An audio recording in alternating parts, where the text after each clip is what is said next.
Abdul Wahid menjadi Gubernur Riau keempat yang ditangkap KPK secara berturut-turut. Ya, 3 pendahulunya terjerat beragam kasus korupsi termasuk gratifikasi.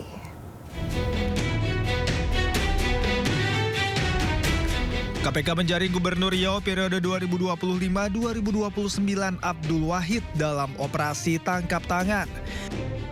Abdul ditangkap saat dirinya belum genap menjabat setahun sebagai orang nomor 1 di Provinsi Bumi Lancang Kuning itu. Abdul bukan Gubernur Riau pertama, melainkan keempat yang ditangkap KPK. Penangkapan Abdul adalah yang keempat kalinya berturut-turut dalam operasi yang digelar KPK. 3 pendahulu Abdul juga terjaring kasus korupsi dan ditangkap KPK. Pertama, Saleh Jasid. Gubernur Riau periode 1998 sampai 2003 ini terlibat korupsi pengadaan 16 unit mobil pemadam kebakaran senilai 15,2 miliar rupiah. Saleh divonis 4 tahun penjara. Kedua, Rusli Zainal. Gubernur Riau 2 periode tahun 2003 hingga 2013 ini dijerat dengan 2 kasus korupsi.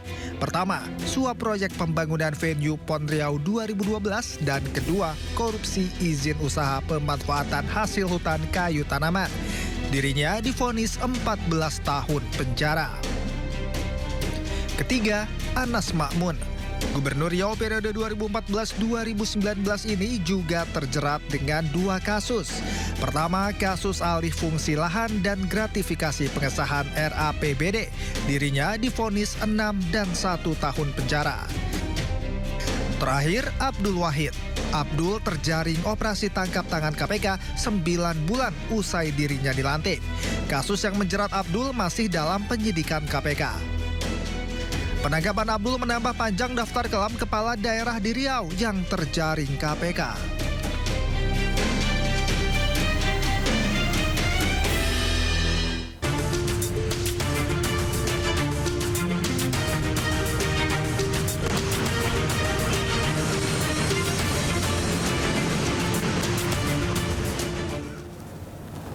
Pemirsa, saatnya kita simak pantauan arus lalu lintas pada pagi hari ini. Kami telah terhubung dengan Brigadir Treslinda dari NTMC Polri yang berada di kawasan Kalibata, Jakarta Selatan.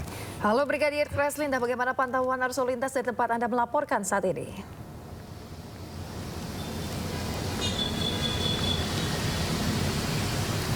Ya baik, terima kasih rekan saya Kevin dan juga Yasmin di studio.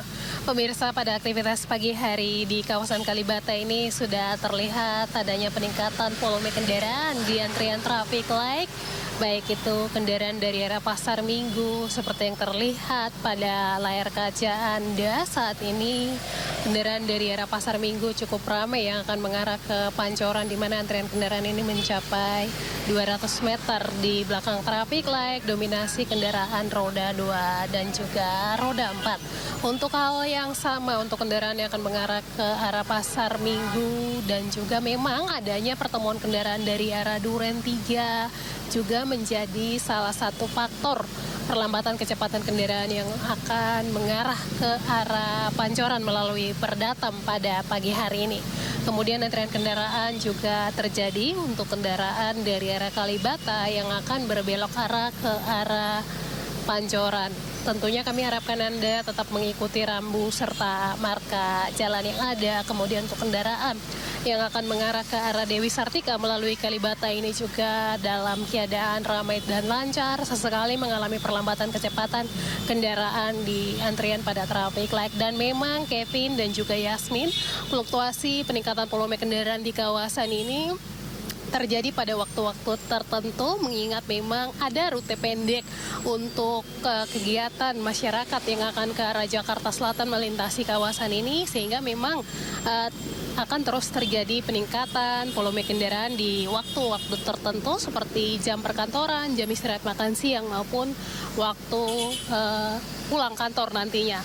Kami harapkan Anda tetap mengikuti arahan dan petunjuk petugas kami yang berada di lapangan. Hal ini untuk menciptakan lalu lintas yang aman dan juga lancar serta kelancaran pada perjalanan Anda, baik itu berangkat perkantoran, aktivitas istirahat makan siang, maupun aktivitas kembali dari kantor.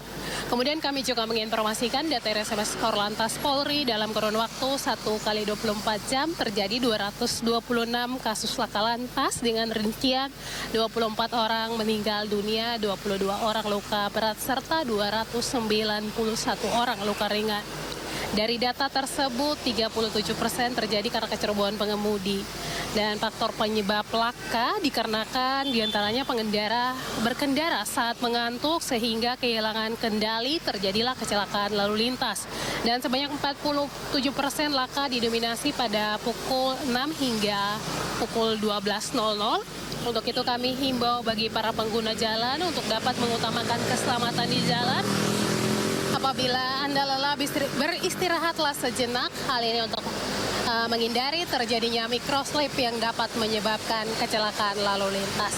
Tentunya jadilah pelopor keselamatan dalam berlalu lintas serta budayakan keselamatan di jalan sebagai kebutuhan. Bagi Anda yang akan mengupdate informasi-informasi seputar arus lalu lintas terkini, kami siap melayani di 1500669 ataupun melalui SMS Center kami di 9119. Demikian Brigadir Treslinda melaporkan.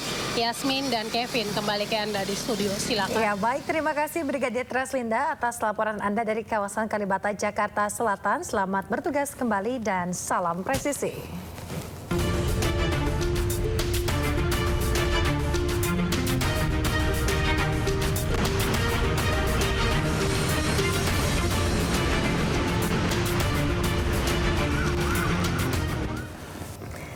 Pemirsa, kabar gembira bagi seluruh masyarakat tanah air. Cek kesehatan gratis bisa dilakukan kapan saja di puskesmas tanpa perlu menunggu hari ulang tahun seperti aturan sebelumnya. Beri edukasi kepada masyarakat agar aktif memeriksa kesehatan dan deteksi dini penyakit, Wakil Presiden RI Gibran Rakabuming Raka mengikuti program cek kesehatan gratis di Puskesmas Menteng, Jakarta Pusat. Setelah mendampingi Gibran, Wakil Menteri Kesehatan Dante Saxono Harbuwono mengumumkan, kini masyarakat bisa melakukan pemeriksaan kesehatan gratis di Puskesmas kapan saja, tidak terbatas pada momen tertentu seperti ulang tahun. Hingga kini program cek kesehatan gratis sudah mencatat 51 juta orang terdaftar dan 47 juta orang telah diperiksa. Sehingga mendekati target 50 juta pemeriksaan pada tahun 2025 ini. Rencananya pemerintah akan memperluas pelaksanaan ke sekolah, kantor, komunitas, dan juga tempat ibadah agar akses pelayanan semakin merata. Sementara itu, Dante menargetkan dalam 5 tahun ke depan seluruh penduduk Indonesia bisa mendapatkan layanan cek kesehatan gratis. Tim Liputan. Ya, ini merupakan salah satu kabar baik ya yang Betul. diterima oleh masyarakat. Tidak perlu nunggu hari ulang tahun. Gimana kalau yang ulang tahun sekarang bulan apa Kevin? November. Ulang November. tahunnya Oktober, harus nunggu setahun ke depan untuk cek kesehatan gratis? Tunggu 1 tahun mendatang ya. Iya. Makanya bagus banget, apalagi mungkin sekarang lagi musim sering-sering hujan ini, Betul. sore-sore mungkin lagi batuk, pilek atau mungkin lagi nggak enak badan, Iya, bisa cek langsung secara jomblo gratis. lagi ya. Kok jomblo, masalah hati itu ya Yasmin ya. Itu hati yang lain kayaknya. Iya. Berberita aktual tersaji lengkap di sini. Pusat Polisi meringkus 7 pelak Presiden Prabowo Subianto berencana menangkap. Pagi ini kondisi arus lalu lintas terpantau dalam keadaan ramai dan lancar, begitupun untuk Sindo Today. Narkoba Polresta Sidoarjo hujan deras disertai angin kencang. Pemerintah mengalokasikan anggaran sebesar 71 triliun. Mobil rombongan wartawan mengalami kecelakaan di Pulau Pemalang, Batang. Sindosia. Korban meninggal dunia dalam timnas Indonesia masih berpeluang lolos ke Piala Dunia. 100 orang terluka dalam serangan udara Israel. Ibu kota Nusantara IKN merupakan langkah strategis. Sindo Sore. Kobaran api besar meluluh banjir setinggi 75 cm mulai masuk secara HT berjabat tangan dan berbincang akrab dengan Trump, Presiden ke-45 Amerika Serikat. Sindo Malam. Sindo News TV, Beyond Headline.